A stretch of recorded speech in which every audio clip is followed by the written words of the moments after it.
This podcast is produced by the Harwood Productions Podcast Network. To learn more about the network and to find more of our shows, visit us online at www.harwoodpodcast.com. To find out how you can help kickstart our latest show live from Base 6, visit our website and click on the Kickstarter icon.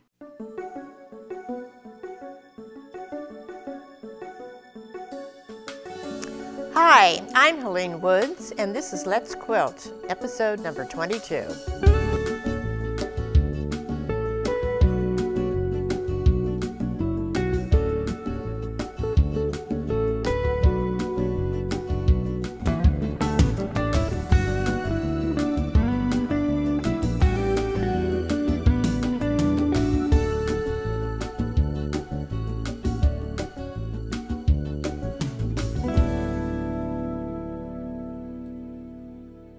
For this next project, we're going to be making a nice tote bag, and we're going to make a block. Now the block is called the Friendship Star, and we're going to take that block and we're going to put it on our tote and it will become a pocket.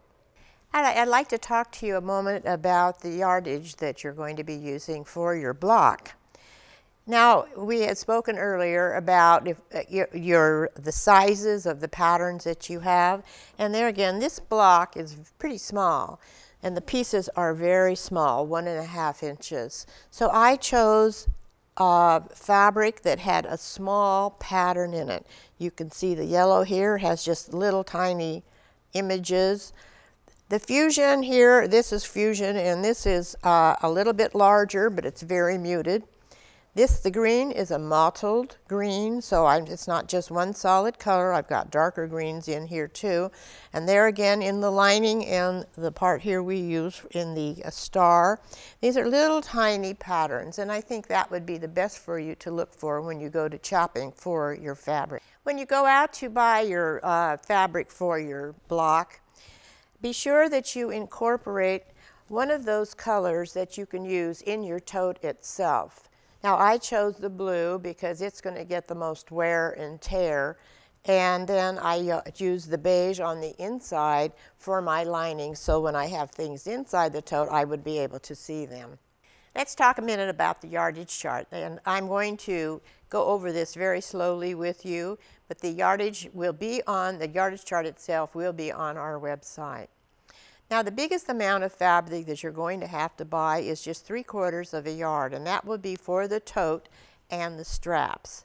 The rest of it takes very, very small pieces of fabric. So with the yellow and the green, you're going to use about 1/4 of a yard for those. And then the beige is going to take a little bit more, and that, or the tan as I call it, and that will be 1/2 a yard of that. Now the other fabric that you may have around the house or purchase for like 1/8 of a yard is a heavy flannel. And I use that when I use on my batting for my block. I don't want it too thick. So the flannel, a heavy flannel, works really well for that. And the only other thing you're going to have to buy is the stiffening to make this tote stand up by itself, and that is a fusing material. Let me take a minute and tell you what we're going to have up on the website. I'm going to have a picture here so you can get a really good look at the block up close. I will have just a little bit of an image so you can take an idea of how all the pieces are going to go together. I'll also have on there the fabric chart and the cutting chart. On our next episode, we're going to start cutting out our block. So, until next time.